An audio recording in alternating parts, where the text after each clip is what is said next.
Hi, welcome to Journey to Salvation. I'm your host, Arlene Polite. Today, my guest is Jay Dennis, and he's my nephew, y'all. Hey, Jay, how you doing? Good, excited to be here. Oh man, it's so wonderful to have you on the show today. Um, as you all know, this is all about Journey to Salvation, and you've shared over the years some things that your experience, and I want the audience to get to hear some of the things that you have experienced and your journey because it's an awesome one. My first question, actually, first I should say.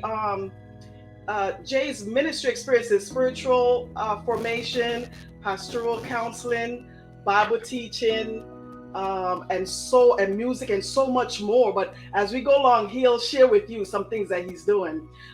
Jay, my first question is, why did you decide to be a Christian or follower of Jesus Christ? Um, yeah, no, great question. I would say for me, I made the decision to officially follow Christ and be baptized at like 13. Um, and then when I was 11, that's when I really felt convicted. Like any other kid in church, I didn't want to go to hell. Um, and then, Same and here. like, because all I could think was like, little demons and, I having want like to little sticks and burn. little forks and red and fire. And I'm just like, no kid wants that. You watch enough cartoons, right? Yeah, Um, yeah.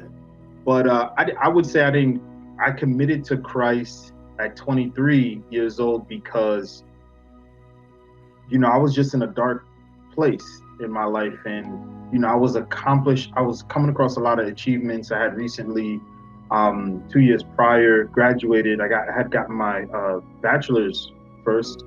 And then, I was dating a pretty girl, and I was, making good money. I was, I had my corporate job.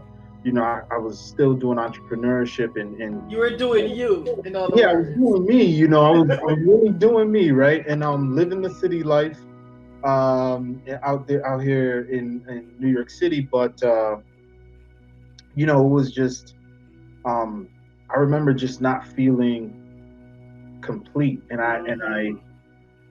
I traveled Europe for like a month. I visited like friends that I had met over the years through Europe. That was like my first official Euro trip. Went to the UK as well to visit some family, as you know. And but yeah, I was just feeling empty. But the whole time I was in Europe, I was walking around and I was just in amazement at all the structures and the architecture. But I was thinking about God. I was very sober. Yeah. I had left New York, but I didn't have one drink, like no beer, no wine, nothing Why? in Did you Europe. feel like you wanted to drink sometimes? You know what it is like I realized I was drinking, more so because I was a social drinker. I just drank. I didn't care about drinking on my own or buying. I never Oh, like okay. bought liquor at my house unless I was maybe hosting a party or something. I'm glad. I'm But glad. Well, I'm glad you didn't go any further. Thank yeah, the no, Lord. I didn't grow up in a family with too many like drinkers and Yeah. things like that. So it wasn't culturally something that I say was embedded within my own personality. But yeah, I was feeling empty, and Hmm. I needed saving. I needed to be filled because I was coming across achievements and I was meeting goals. I had gone through so much by the time I was 23. Um, but I just didn't feel complete. So that's But I, why I turned to Christ. but I want to ask. What you said that at age 11 you felt the conviction. Yeah, So, definitely. and so were you involved in church a lot, or what happened at 11 to you said there's another. You said I think 11 and 13 13. Um, yeah, I during that time. specifically remember my choice. I was heavily informed by, like the family, like key family members who had a spiritual walk with Christ. So there were people like my mom, my grandmother, my great grandmother, some of my aunts and some cousins. They were more spiritually inclined, even though we were placed in kind of being developed in a very legalistic, Christian church. Yeah. Um, but because I had that experience, and because of what I seen in front of me and the testimonies that I was seeing, I understood the power of God because I was, between 8 and 11. Because of what you were seeing. Yeah, I was seeing it. I was Yeah. feeling, I knew the difference, and I was hearing the testimonies at church. And then at 11, I got the conviction because, they were really coming down on music ministry. They were like, hey, you guys got to be, saved and Saved. baptized. And I was like, Oh yeah, you had to be saved to do anything in the yeah. church. And I was like, well, I want to play these drums, so So I'm gonna get saved. Yeah, all right, I'll get saved, like. But I knew it was a good thing anyway. It was like, I'm just gonna try to do this because I felt like it was something that more adults understood how to do it. Because there wasn't that many kids. There was a lot of kids in the church, but I didn't see anyone who was like a teenager or a college student that was a man or even a woman. Like there was really no one above me who was kind of just like living the Christian life where I can kind of look to them and say, hey, like, is this what I should do? So I just kind of made the decision. I said, hey, my family members that I love are doing it. And so I made the choice to do it. And 2 years later, but it wasn't so bad. So why not just why not just go along? It wasn't so bad. I felt like I was always gonna just play the bass and the drums at the church. So okay. So were you consistent in the church from? You said you really turned around, or you started to think about God for real when you were about 23. Mm-hmm. Were you still consistent in the church, or you were in and out, or what was going on? Oh, of course not. This wouldn't be a good story if I if I was just there and I was sweeping the floors and cleaning the toilet and praising God. It wouldn't be that interesting, right? But I think a lot of us would like zigzag because I think that's life, really. The narrow road is definitely not like come on. Road, right? It's definitely the Wizard of Oz, Yellow Brick Road kind of situation. Yeah. But I fell away at 16. I started drifting at 15, and I really fell away at 16. One, because girls started telling me I was cute. And that was a trap. They couldn't get me with drinking, drugs, but the girls was like, "Oh, you kind of cute," and I'm like, "Oh, I'm cute." I'm not just a drum player. I'm cute too. I was before that. I was like, all I care about is sports, But that was what came with being an athlete, and also what it didn't make it any better that I had joined like a band and then I joined another one. So because I was an active kid, I just came across more people and more temptation in a short amount of time, right? And it was innocent because I was actually just busy doing good things that kids should do when they're teenagers. I fell away, got into little teen, puppy love relationships, and I spiraled for like 8 years. And I still tried to go to church. I even tried to bring one of my girlfriends at church, And they wouldn't. They resist. No, the one did come. One actually showed up, and they was like, "Oh yeah, if he brought this girl, maybe he's gonna marry her," which was the plan. That was actually a plan. But yeah, no, I got caught up with life, and when I went to college, college was a real challenge to my walk. So I had only experienced really just being a person in church and being a religious person and just going to church on Sunday. And it really got to a point when I was like, 18, 19, especially I would say 18 to 20, I was like sneaking out sometimes. Like I would go play the music, and I'm like, man, I gotta go. I got an event at like 3:00. I gotta go get ready.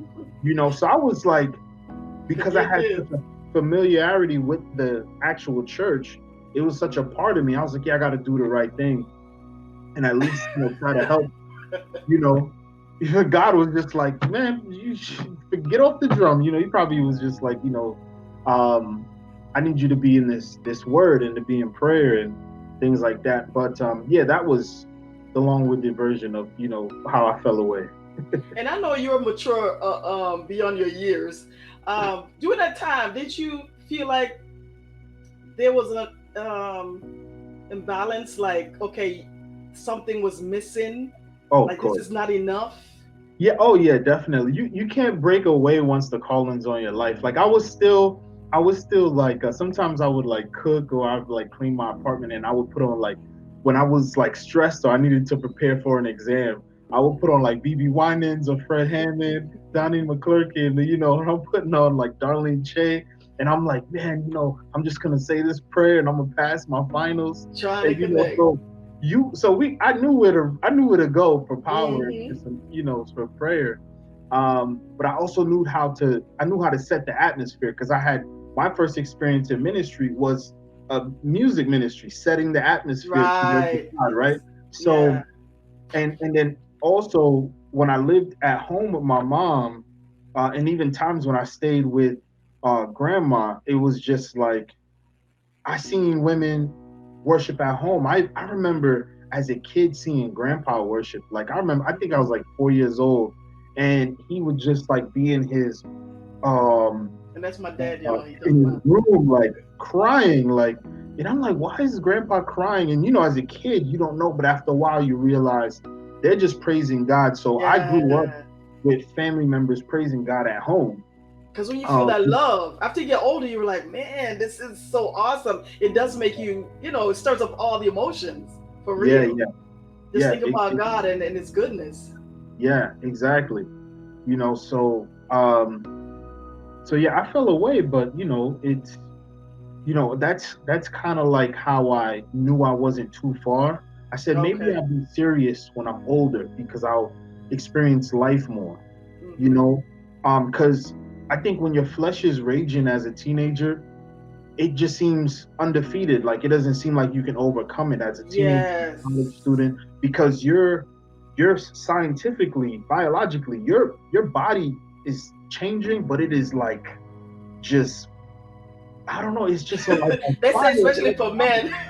Yeah, like you feel like you could conquer the world. First off, Yeah. I remember we used to like practice and train and then do homework, but this was like 8 hour days, 9 hour days, and then doing that on the weekend as well.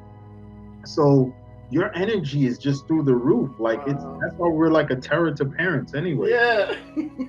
And the parents don't even know half of what's going on, right? We're just all over the place as young people. Oh Yeah. my God. So did you ask questions like pertaining to what you were experiencing? Did you like, okay, I need to talk to somebody. Who do I go to? Did you have any support? Or you just basically felt like you were on your own? What was going on? Um, Questions, support in my situation. Yeah, I definitely ask questions often. Especially I always reached out to men like in the church, but it was now I'm looking back, it was hard for them because they didn't grow up in America. These older Right. men, and they were also old enough to be like my grandfather. Yeah. Um, so and That's then why when you're so wise today. I don't feel that wise today, but not feeling that wise this week. But yeah, no, it's that's who was around, and it was I realized just looking back, it was very difficult Mhm. because they were coming from very simple situations, and here I am, an American kid in a super complicated world and city. Um, but I did ask a lot of questions. I did get guidance from both men and women who were Mhm. very much empowered, very wise, very spiritual. I kind of knew how to weed out the non-spiritual folks because I had Yeah. spiritual people at home. And I also had a lot of family. Like I never, being around like my grand aunts, being around my cousins who are also like, auntie extensions, you Mhm. know, um, extended aunties, and it was I just had so much love and support Mhm. I never felt like alone or like I didn't get a question answered. If I didn't get a question answered, it was probably because the questions that I was asking were I had to find the people who could answer those particular questions. Hmm. Granted, I did have a lot of questions, so I know you did. you know, But that was so awesome because for me, I was more the introvert and I was a real introvert. I didn't ask much questions. And I grew up in so much fear. In Jamaica, oh Lord, first of all, it's the darkness. And then all this, from home to church, the control and it was a lot of things. I yeah, wasn't able to be able to express myself. right, And so, and then when I didn't see people going through what I'm going through, I just kept quiet. right, I didn't even. So I'm so glad that you were able to, even as a little boy. I remember you used to just ask questions and you used to always seeking to talk with the adults as yeah, a child, yeah, yeah, and that was so awesome. I wish I yeah, connected to you then. yeah. No, I mean, Anyway, go ahead. yeah, I mean, I was always in church. Anytime grandma was going to church, I was trying to be there. So usually that's probably where I cross paths with you the most. but Yeah. but I would say the I did feel supported by some key people, and I think Okay. what was pivotal for me was were the key people were spiritual people, Hmm. and they were in my family, but they were also at the church, and I had become more comfortable with them, and began to have these kind of um, pseudo uncles and aunties that would just listen to me. Hmm. Because really, that's what when there's a heart cry, a person is gonna cry out, Yes. and they're gonna hope someone with nurturing capabilities can come and assist them or guide them. Yeah. And I found that safety in a abundance of counselors. So I figured, all right, the more the better. I got family and I got Wow. leaders, and so That's ultimately, awesome. yeah, so I did feel supported, but not so much by the men at the time. But I think it's because it was so they were going through so much. I remember because of their age, probably by the time I was a teenager, they had parents that were passing away. And Okay. then they also had the struggles of dealing with like work and then doing ministry. Um, so I think it was just difficult. So I don't blame anyone as much as I think it was just the situation. Yeah, I think that, and it appears that if you're able to ask questions, then you probably get more support. But just being Right, quiet, I think it passes by. It passes you by, and I right. think that's the different experience that people have in going to the church Hmm. building, Yeah, because yeah, some that are happens in quiet and every some are church. outgoing. Yeah. So that So happens we in every church. Yeah, so it's not so much, we can't really blame others, because if you really don't tell or express to others that, hey, I'm going through this, how do they know? A lot of times, because yeah. everybody have to go through their own experience. But anyway, so when you were going to when you finally say, okay, do you remember the point that you buckle down and say, okay, this is it, I'm all in, I'm dedicating myself to Christ, I'm gonna be consistent and walking the path? Tell me how you got there, and if and your Yeah, I would experience. say when I seriously buckled down, it was, at 23. 23, I was um, getting ready to turn 24 that year. And man, and I'm going to be 33 now, just for, frame of reference. But at that time, that's when I said, this is it. I knew, and I had found out that my, ex-girlfriend was, seeing someone else at the time while she was seeing me. And she's probably just, flirting around or, and then just went too far. But she didn't know that I planned on getting really buckling down with her. Like I was like, yeah, I'm gonna seriously date this girl, and I introduced her to my mom and my sister, um, and yeah, because I was a serious kid. I was like, man, I got my I business. know. I already know what I need to do. I got this degree. Okay, now we need to get this restaurant and get this space here. And so I had a plan, and but that was a good. It was good that that happened because it it was a hit of reality. Hmm. It it made me leave my company because that was stressful. That company was destroying me. Hmm. Um, Wow. if anybody who knows, front office banking, it can be super stressful once you hit like the consecutive 90, 100-hour weeks, studying for your exams, your series exams and whatnot. Um, but the good thing is that the girl I was dating also committed to Christ because we already connected because our mothers were Christians. So we Okay. were when we already just seeing that we had like a cultural fit in certain things where but it was too serious for two young people too soon. She came to the Yeah. study.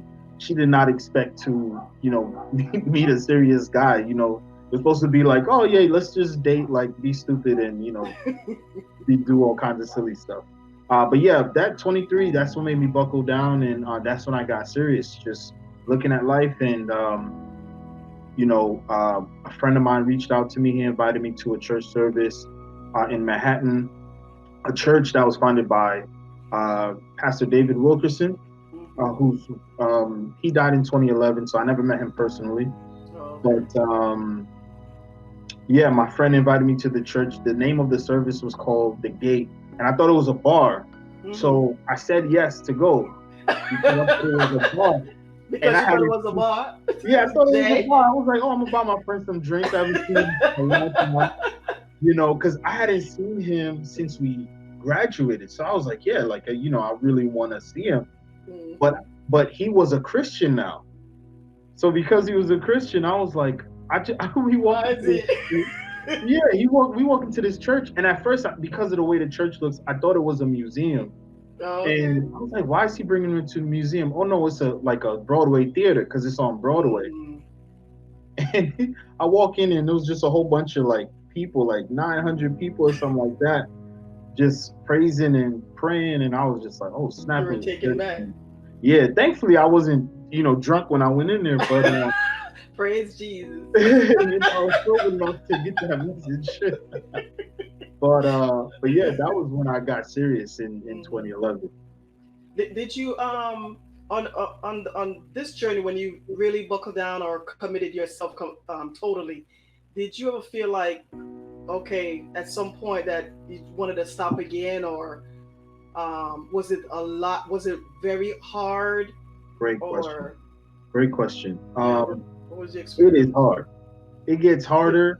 Hmm. It gets harder, but it gets sweeter. I Yeah. personally feel like the sign of a spiritual, when you're walking with the Lord and you are a spiritual person, I think you can say this, right? Like, even in your hardest times, in the valley, in the raging seas, you can hear God's voice louder.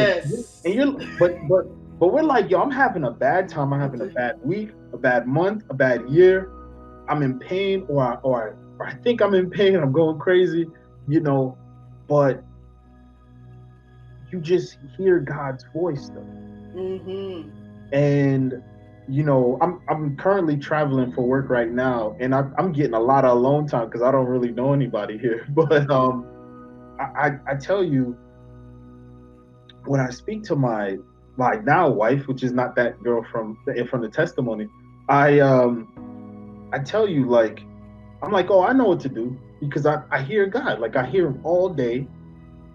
I'm stepping out the shower, I'm picking ice out the freezer, I'm looking at the car to see if somebody scratched it, like. And it's because you're now committed yourself to God. You're now able to hear His voice clearer. You're able to Yeah, now communicate or to you yeah, know because even when I connect. wanted to quit, I can't quit because there's like a piece of heaven in you. When you accept the Yeah, Holy Spirit, that there's like a piece of, experience. yeah, it's like you can't. It just there's no reason to really go back because now my spirit man is alive in Christ. It's already renewed. Yeah. But that's like the key thing is that the renewal process has already taken place 9, 10 years ago. Really, you could even arguably say it started when I was 11, when I was Yeah. 15, Mhm. because I knew what I was doing, and I never at any point regretted that moment. Even though I was a prodigal son at some point, but when it gets hard now, and any any spiritual person should be able to say this. There's times when we struggle reading the word. There's times when we struggle listening to audio Bible. Yeah. Your I know. devotional books. You get busy with life, Mhm. or your mornings get tied up, or you gotta take too many calls in a day, something like that. But or some there were times where ministry itself. I remember at one point I was a part of 9 ministries at one time. Wow. And 7 days a week, I was just in the church, and then I was in another borough, in another city, in another state. And I was like, well, I'm young and I got the time, but I started to be so stretched. I couldn't really feel at peace when I put down the word. I didn't really feel that peace. And you have those seasons. So I It's think that it's it's that hunger, that yeah, thirst. you're hungry because I've poured out so much, right? Like I'm expending a lot of energy, um, and there's an outpouring, but I had to learn how to let the word pour into me and reset and relax That and balance. and sleep, which is another important thing. Mm-hmm. Mm-hmm. Because Yeah. I think it's a lot of us going to college. We've experienced those moments where we get so stressed and studying and try to cram sometimes, and Yeah. that can happen too as a believer, as a child of God. When Yeah. you start to serve God, it is such a wonderful thing that, just like you said, problems come, but that is that thing. It's that connection you have with God, that experience. It drives you. It's like an inner force Right. that and you get so hungry and thirst for more. You can't get enough, Right. and it's such a joy that when you minister to others, right, and you see how they respond to it, and they're interested in God, and that just, it's so fulfilling Yeah. when It's a to see how reminder people give too. their lives to Christ. Yeah. Yeah. So you go for you. It's like you go headways, like you go in, and you're trying to do so much, but you have to understand that God, and not just you, but all of us, we need to understand that God requires more of our one-on-one time than Hmm. getting so busy doing kingdom work that we forget Right. about our personal time with Him. Hmm. And that's what I think that, of course, that's what you were experiencing, that you get, you were so involved that it wasn't, it was turning, it was going a different direction for you, I guess, Yeah. I mean, I don't mentally. regret the experience. Thankfully, I wasn't like going crazy. Right. Um, but it still was helpful for me personally, and kind of put me on the fast track, because I was doing that. I did that right before I went to seminary, and then the seminary is like where I actually became really upset of like what I heard pastors talk about, and just different things. I was sitting in a room with like 50 people, and some were like young pastors and up and coming youth pastors. Some were, the other, I'd say a third of the room was people who've been in ministry for 30, 40 years. And I was like, man, but you're religious. Like, you still don't really get it. Or they seemed like tired or too comfortable in their Mm-hmm. Christianity. And I was just like, so it sounded like some people was just getting a degree because the church is paying for it.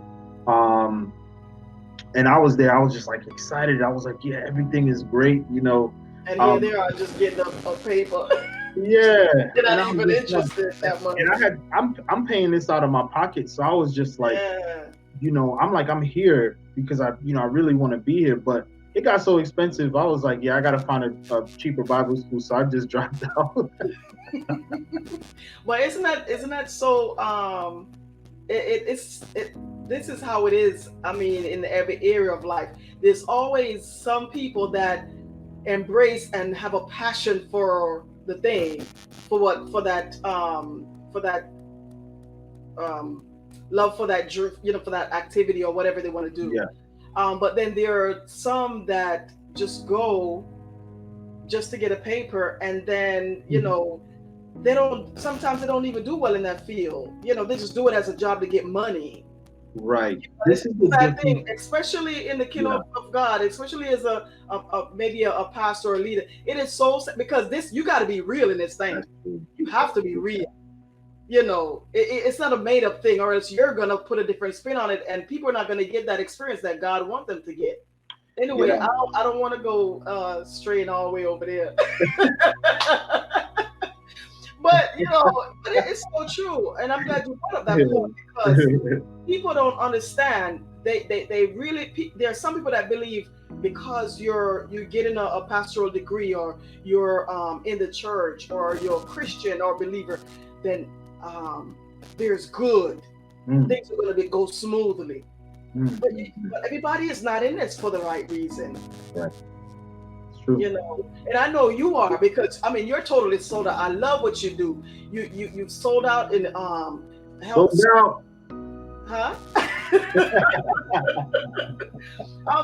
So many times I've talked to you and you're like, I'm out here, auntie, I'm doing this, and I'm like, wow, that is so awesome. And I always hope that and I think you're in the 30s now.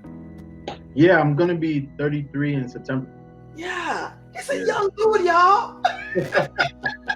Young people love the Lord, and I started out when I was I started out at 11 also, and I didn't know. I just followed everybody else. Yeah. And I fell all over the place because I'm like, because we don't know, we are babies in Christ, so to speak. So you're gonna fall down just like a physical, natural baby. When a baby is born and they start to walk, they fall down and all over the place. It's the same thing with a Christian, a new believer. And I think a lot of people, I think some people when they accept Christ at first, like I did, thought that, oh, this is gonna be perfect.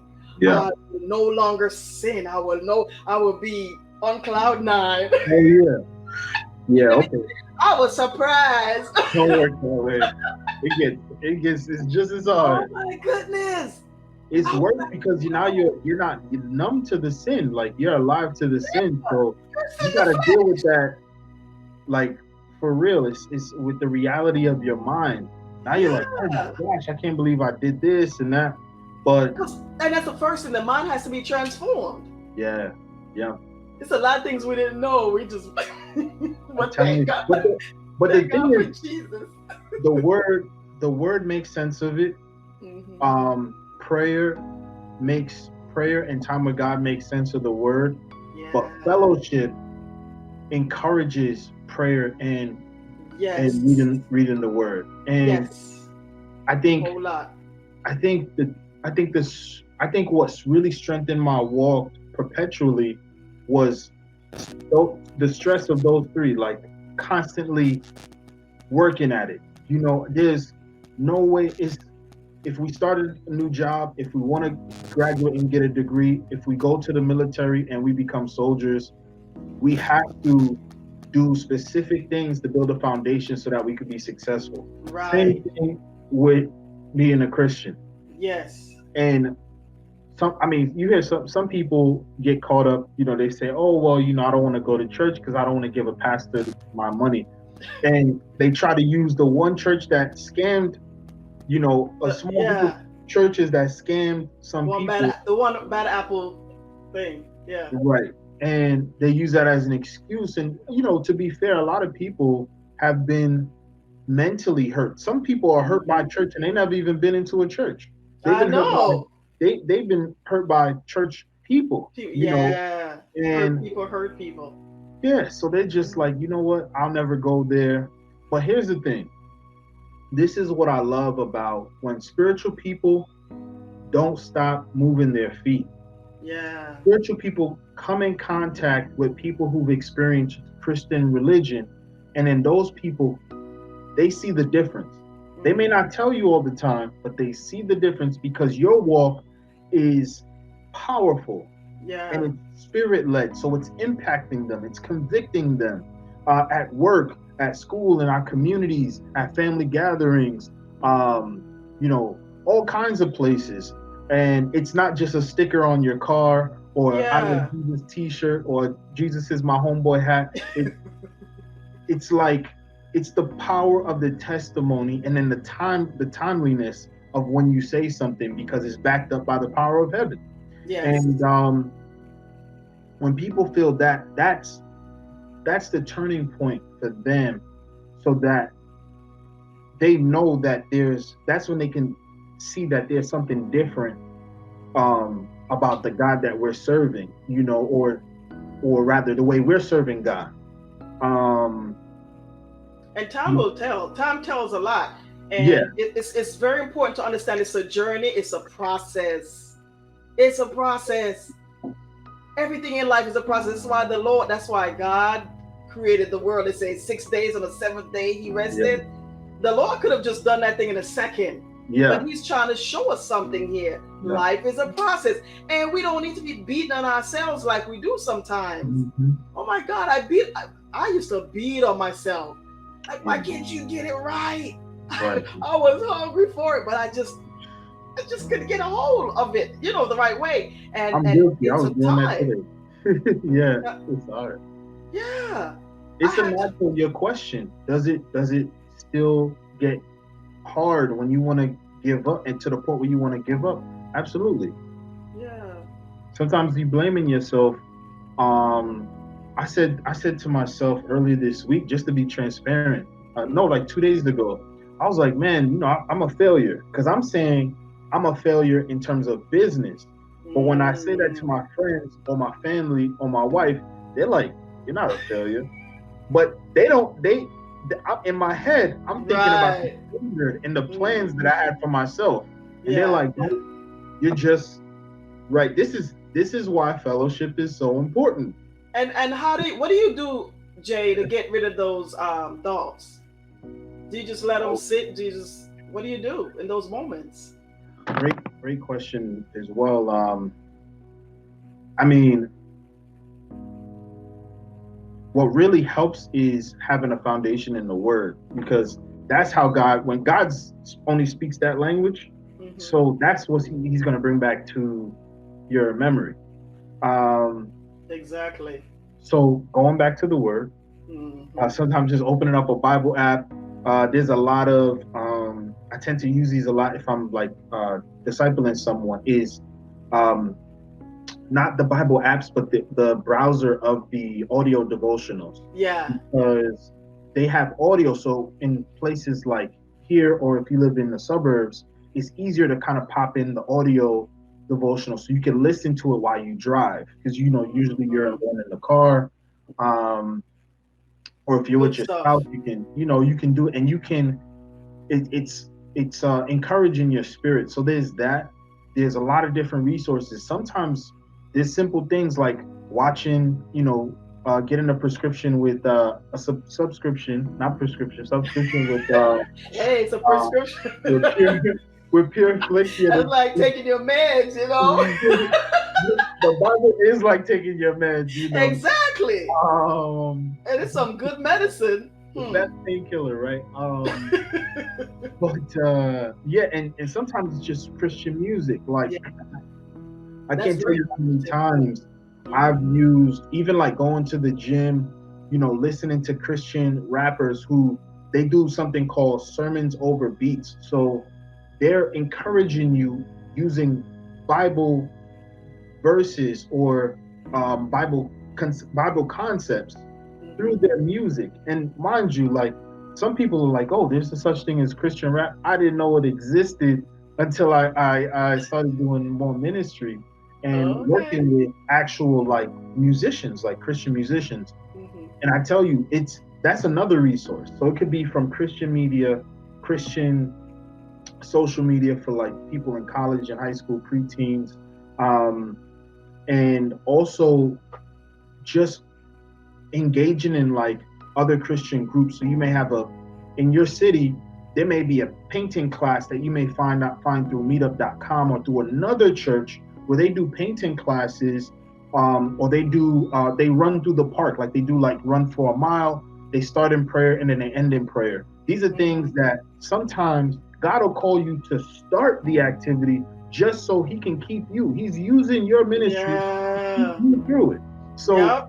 it, so it's sometimes So true. you have some introverts where they'll obey God. They're like, God, I don't want to do this. I've heard this so many times. They're I like, God, I say that don't want to do sometimes, this. man. I don't want to do this, Lord. They're like, I don't, I just want to sit home and read my Bible. Yeah. Like, if you don't start this Facebook group, and I've seen people start like book clubs because they love books. But Yeah. when the Spirit moves on them, they no longer an introvert in that moment. They are Yes. pushing the kingdom through, and people are getting healed and strengthened and encouraged. So, That's you when you know, know you're walking your call. yeah. So Uh, sometimes you have on one hand, you have resources that you can go to. uh-huh. The Bible, the praying, the fellowship. Those are the key three. And then you have like things that you can download. Sometimes it's a book, but then there's also some people have spatial preferences or need that. So you go for a walk. Like I was walking by Mm-hmm. the water. I probably like once a day since I've been here. I walk by the water. Especially now, you got to go for walks, man. Yes, I'm telling you. Let me tell you. I came in here and I was like, Man. oh, that's me. Oh yeah, I've been out. I was like, okay, yeah, I was busy today, but I was really trying to relieve that pandemic stress, right? So, It's so silly. you know, but I'll say it's, be prepared, people, for the Christians out there who may hear this. Sometimes we have to ask God, like, God, should I start something? And it Yeah. can be innocent, like a book club or a run club. What do you like to do? Sometimes it's like maybe we get a couple weights. We tell a friend to bring like the bands that you work out with, and say, call a few people with your masks, with your gloves, and you social distance, but y'all work out and pray in the park, stand in a circle. There's an idea. And I'm glad you said that because there are some people that don't know their purpose. And Mm, so they don't understand that, hey, you can just ask, God can just give you one little idea to yeah, get you to your purpose. yeah, So that little idea, and that is so, man, this is so awesome what you're saying. That one of the idea can grow into something big, and it can also lead you into different, exactly where God wants you to go. right. But it's important to keep it moving. Yeah. Keep it moving. Yeah, because the kingdom is moving. Even when we don't Yeah, want to move, the kingdom it's not gonna stop moving. yeah. And people Yeah, are giving their life to Christ each day. yeah, It's growing. People yeah, are being stronger, even during this pandemic. People are being strengthened. They're realizing, man, I need God for real, one on yeah, one. You yeah. know, Yeah, and sometimes you can't just receive ministry. Sometimes you just gotta give it, and that's gonna actually keep you in God. yes, And yes, I love when people say, I've heard people say, you know what, I'm here, I put this thing together. I've heard people actually say this, and they said, I don't really know much, but I know it's the right thing to do, and God wants me to do this. mhm. So if I mess up a Bible verse or I don't know something, please just Google it and help me. Like I've heard people say stuff like, and I'm just like, that's how you do it. Like Yeah. it's so humble. I'm like, yes, just do Oh man, it. that's so real. That is so real. And it's simple. Life is simple, and I've read it in the Bible. I can't tell you exactly the scripture right now, but I've read it where it says life is simple. Keep it Yeah, simple yeah, because that's the best thing to do, and not trying to look for this big thing to do in the kingdom. Just yeah, do one little thing yeah, and watch yourself grow. Like you said, it's about giving. It's more giving than receiving. So search and see, because the kingdom is about helping, serving.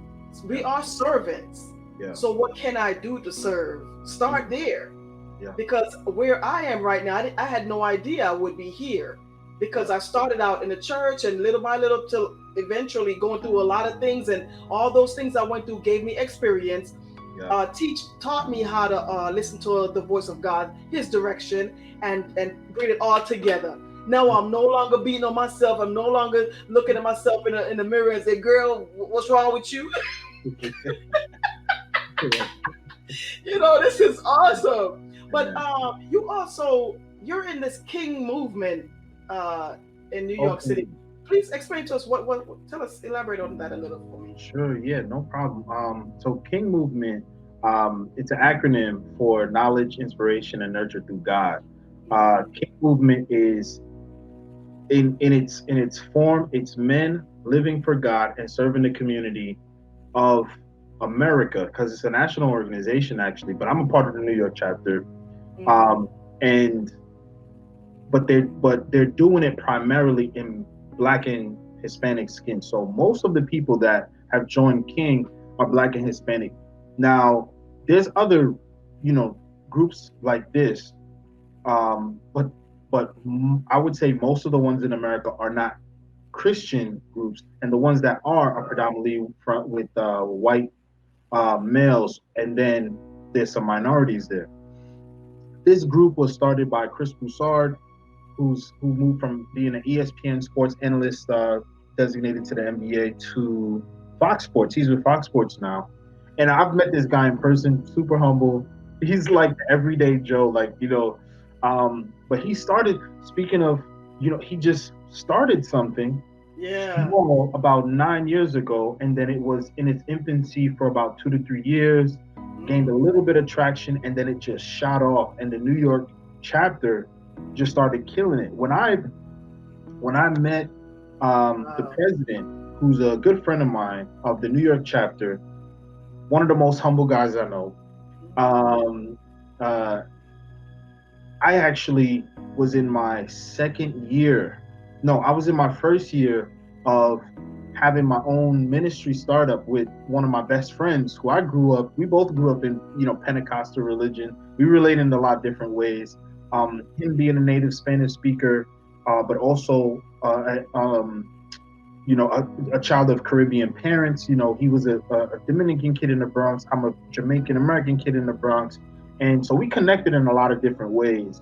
But we Mm-hmm. started that ministry, and then having that ministry already gave me a heightened sense of things. So I was already operationally thinking like, okay, what church is doing what, and mind you, at that time I had just came out the hospital. And so where I was living at this missionary compound in Queens, New York, I met the president of this startup in New York City called King of King Movement, and he was working out one day, and he tried to approach me before, very gently, and he's kind of wide shouldered like me, so he works out in the morning. So when I would go on my prayer walks, I see this guy in a gray tracksuit, and I'm like, why is this guy out so early working out?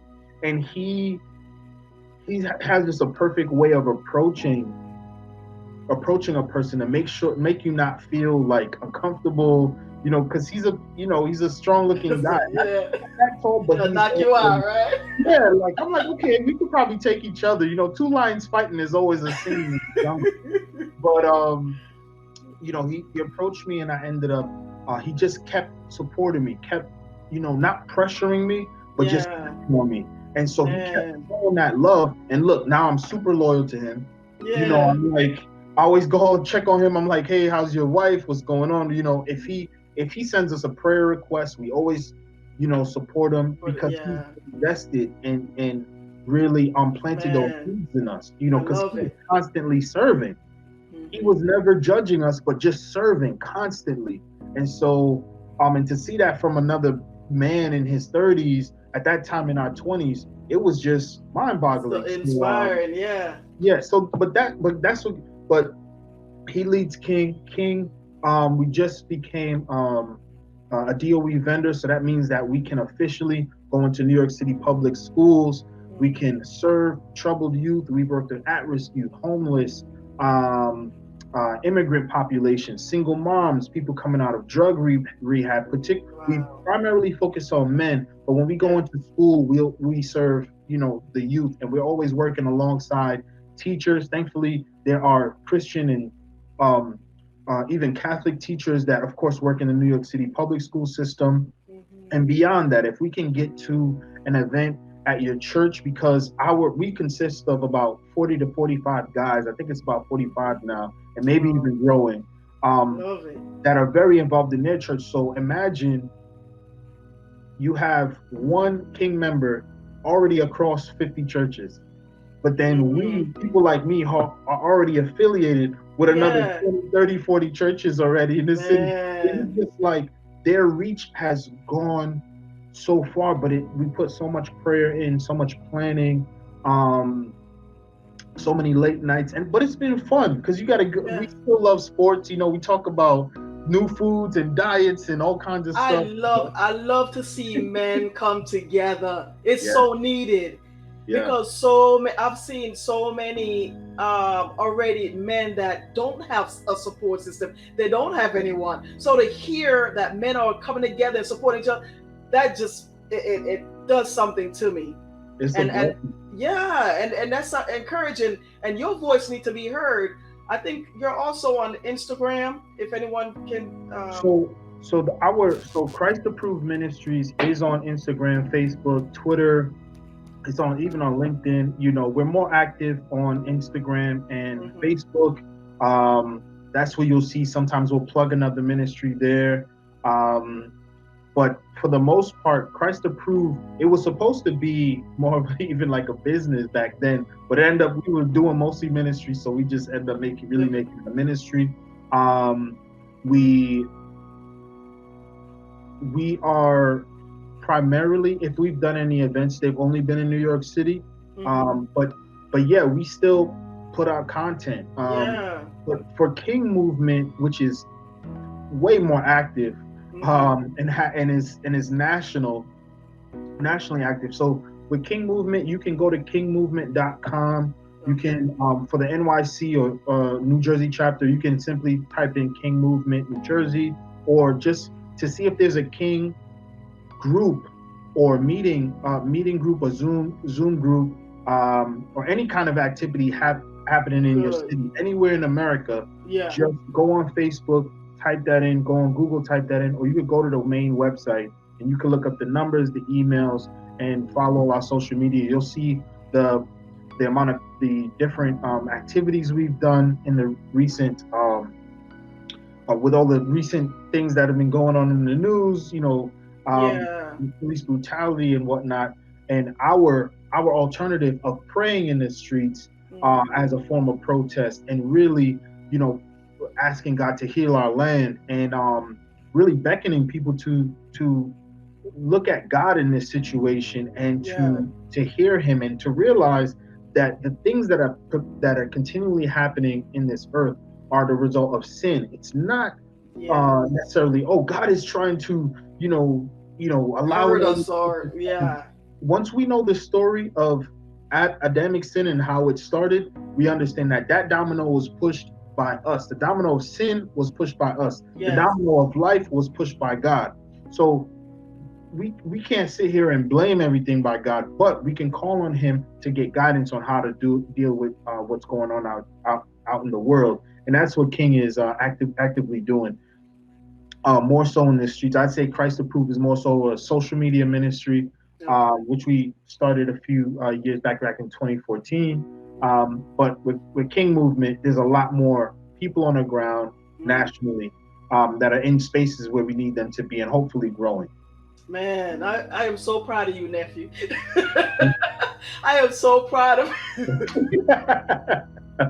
you've been an encouragement to me over the years. I love our conversations together They've been a because blessing, man. it's always so meaningful, Yeah, and it can help so many. I want everyone to hear you, and I'm hoping that our listeners will take this in and even reach out to you, in social media, whatever, to get sure. this kind of information and get connected, Yeah, especially our men. I love to see our men succeed, and because society is so much against them, uh, yeah. against our men. So, I really hope that this can be good information for them. Another question: what advice would you give to someone who is new to the faith, who's like a Mm. born again believer, discovering God? What's that main point you want to make to them? For a new believer, the thing I always say is build your life around God. It has to be centered around God. And those three pillars are so important. Even before people start doing fasting, sometimes people, they're like, oh, fasting, this, that's going to change everything. That's good. I was like, there's no point in fasting if you don't know the word, if you don't pray, and if you don't fellowship.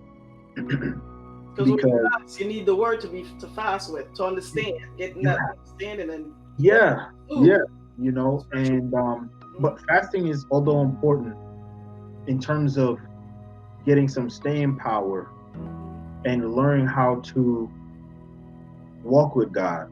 Yeah.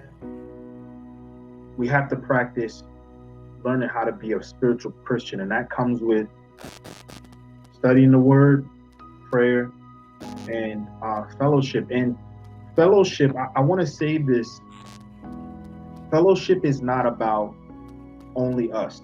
It's about the kingdom. So once we start approaching fellowship that way, we start approaching it the same way Jesus did. It's about the kingdom. Yeah. He used Judas, a traitor, who he knew Judas was a greasy dude. He didn't have a good bone in him, right? But he was useful for the kingdom and for the kingdom purpose. So it's like, still purposeful. And so I think we have to look beyond God. Who am I assigned to in this season? Which we have to hear spiritually. And with that assignment, we're not looking to say, okay, I need to communicate with this person and they need to be my best friend. What we're looking to say is, God, help me serve this person.